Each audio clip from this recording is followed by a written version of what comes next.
Hello and welcome. My name is Nathan Hill, and I'm the pastor here at University Christian Church in beautiful Hyattsville, Maryland.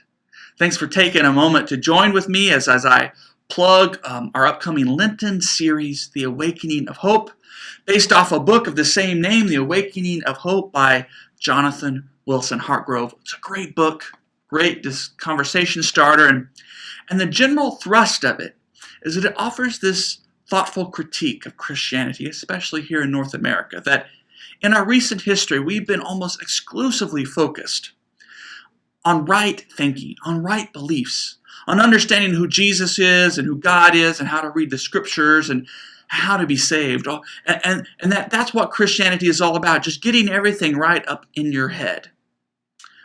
But what we have forgotten in the process is that the other side of that, belief is important.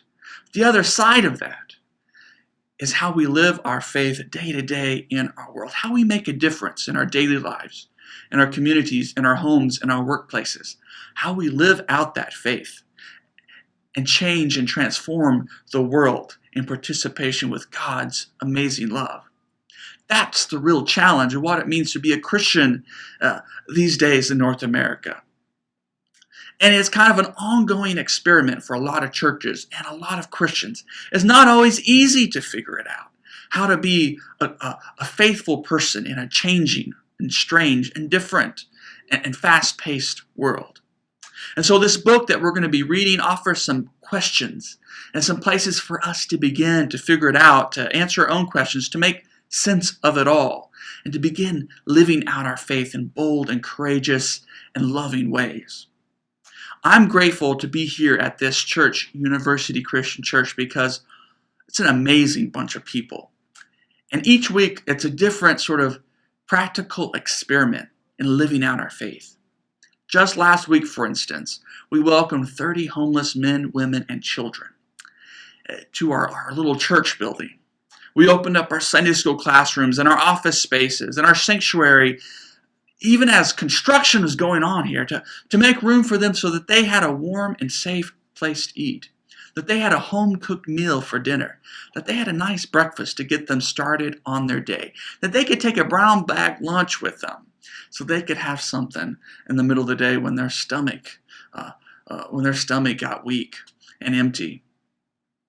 And to see all the work and the practical reality to kind of go behind of pulling this together, all the volunteers, all the hands that help cook and clean, all the thoughtful presence of people listening and being with, all the little planning pieces to make sure everything was smooth, the rooms had heat and electricity, and that the construction didn't get in the way of everything else that was going on. It was a tremendous practical experiment.